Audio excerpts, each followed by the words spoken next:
आज हम लोग स्टार्ट करेंगे क्लास 11 अकाउंटेंसी डेप्रिसिएशन का थर्ड वीडियो।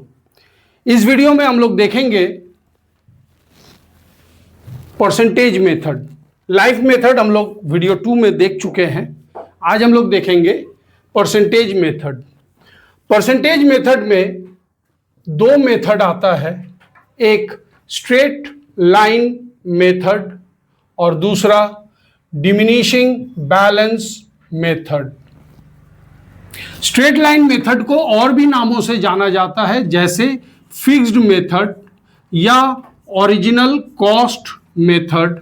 ये ओरिजिनल कॉस्ट मेथड, ये नाम ज़्यादा याद रखिए, क्योंकि इसका मेथड जो कैलकुलेशन का तरीका है वो इसके नाम से ही ज़्यादा आसान याद रहता है।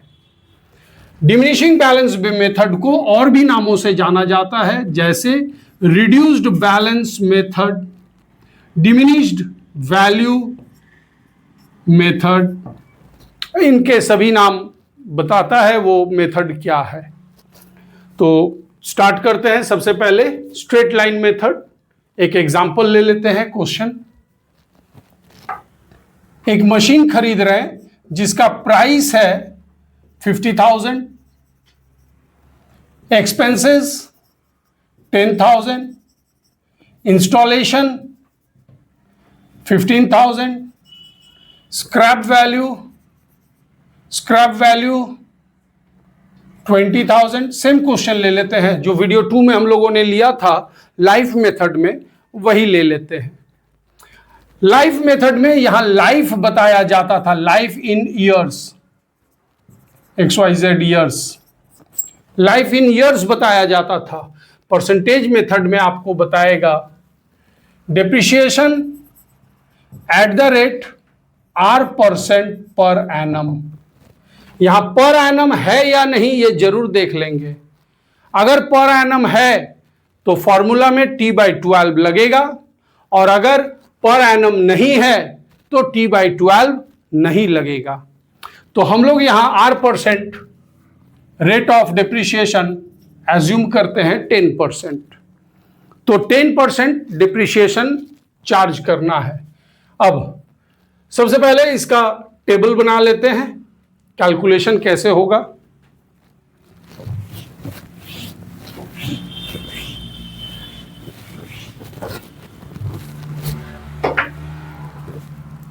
परसेंटेज मेथड हम लोग स्ट्रेट लाइन मेथड से इस क्वेश्चन को सॉल्व कर रहे हैं। Straight line method, date depreciation का कैलकुलेशन। चलिए,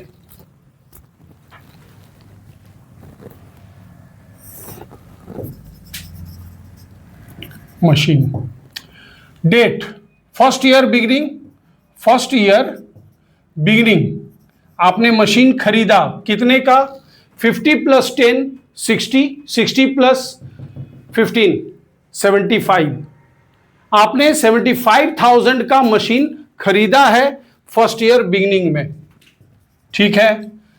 अब स्क्रैप वैल्यू जो 20,000 है, इसका कोई काम नहीं होगा अभी परसेंटेज मेथड में।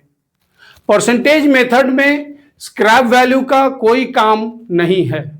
जो आपका टोटल कॉस्ट बनता है, किससे बनता है? Price, expense, carriage, tax, installation, erection, ये सब को जोड़कर आप टोटल कॉस्ट ले लेंगे। ये आपका कॉस्ट ऑफ द मशीन बन गया। अब डेप्रिसिएशन कब करेंगे? Depreciation end of first year के एंड में। कैलकुलेशन कीजिए, 75,000 जो कॉस्ट ऑफ द मशीन है इंटू R/100 इंटू T/12, 12/12 साल भर का निकाल रहे हैं। तो 12 गॉन, 0 गॉन, 0 गॉन, 7500 क्या आ गया? डिप्रिसिएशन 7,500 माइनस कर दीजिए 67,500। ये beginning of the second year machine आपका 67,500। अब सेकेंड ईयर साल भर यूज किए, सेकेंड ईयर के एंड में आप फिर डिप्रिसिएशन कैलकुलेशन करेंगे। डिप्रिसिएशन कैलकुलेशन करने के लिए किस अमाउंट पर करेंगे? Original cost method, straight line method मतलब ओरिजिनल कॉस्ट मेथड। मशीन का जो ओरिजिनल कॉस्ट है, टोटल कॉस्ट, उसी पर आप हर बार हर साल डिप्रिसिएशन का कैलकुलेशन करेंगे। तो original cost 75,000 into 10/100 into 12/12, again 7,500, 7,500 बच गया 60,000।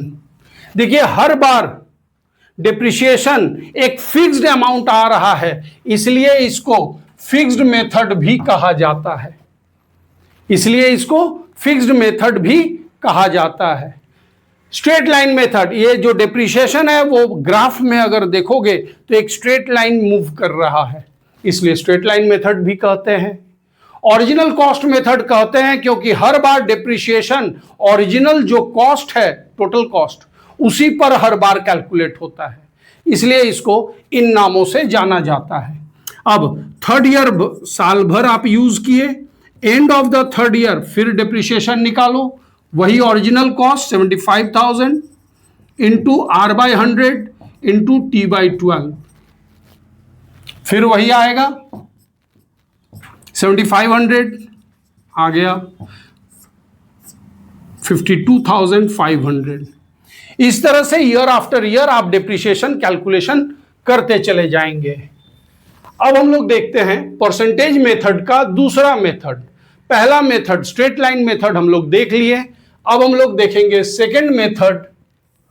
सेकेंड मेथड है रिड्यूस्ड बैलेंस मेथड, जिसको हम लोग diminishing value method, diminishing balance method भी कहते हैं। सेम फॉर्मेट ले लीजिए, tabular form, date, machine, depreciation. First year beginning, machine आपका 75,000 का है, डिप्रिसिएशन निकालिए कब? End of the first year, first year के एंड में डिप्रिसिएशन कैलकुलेट करेंगे। फर्स्ट ईयर है तो ये आपका जो कॉस्ट है, original cost 75,000 into R/100 into T/12, 12/12, 12 gone, 0 gone, 0 gone. तो फर्स्ट ईयर का डिप्रिसिएशन आया 7,500, माइनस कर दीजिए 67,500। यहां तक दोनों मेथड में कोई डिफरेंस नहीं है। अब डिफरेंस स्टार्ट होगा। क्या नाम है? रिड्यूस्ड बैलेंस मेथड, घटा हुआ बैलेंस वाला मेथड। यह है ओरिजिनल कॉस्ट माइनस होकर, रिड्यूस होकर ये घटा हुआ बैलेंस आया। सेकेंड ईयर आप इस मेथड में, सेकेंड ईयर आप इस 67,500 माइनस होकर जो अमाउंट आया है, इस घटे हुए अमाउंट का 10% 12/12 करेंगे। 12 गॉन, 0 गॉन, 0 गॉन, 6750। यह है आपका सेकेंड ईयर का डिप्रिसिएशन। तो end of second year 6750 minus कर दीजिए, 6750 माइनस कर दिए तो 60,750। यह आपका reduced balance for the at the beginning of the third year. Third year के बिगिनिंग में यह घटा हुआ बैलेंस है। अब थर्ड ईयर के एंड में, थर्ड ईयर के एंड में आप डिप्रिसिएशन करेंगे तो थर्ड ईयर एंड का डिप्रिसिएशन कैलकुलेशन होगा इस घटे हुए value 60,750 into 10/100 into 12/12, 12 gone, 0 gone, 0 gone. तो थर्ड ईयर का डिप्रिसिएशन आया 6075, 6075 माइनस कर दीजिए 54,675। इस तरह से आप year after year diminishing method से डिप्रिसिएशन करेंगे। फिक्स्ड मेथड में, ओरिजिनल कॉस्ट मेथड में हर बार डिप्रिसिएशन जो किया गया वो ओरिजिनल कॉस्ट का ही हर बार निकाला गया, इसलिए डिप्रिसिएशन का अमाउंट फिक्स्ड रहता है।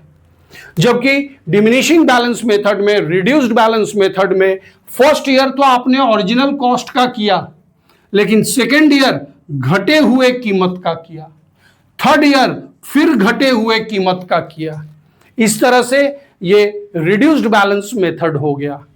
तो इस तरह से आप लोग टेबल बनाकर परसेंटेज मेथड में डिप्रिसिएशन वैल्यू का कैलकुलेशन करेंगे। मिलते हैं नेक्स्ट वीडियो में। कैलकुलेशन अमाउंट निकालना जान गए, नेक्स्ट वीडियो में हम लोग डिप्रिसिएशन का जर्नल और लेजर बनाना सीखेंगे। Have a screenshot.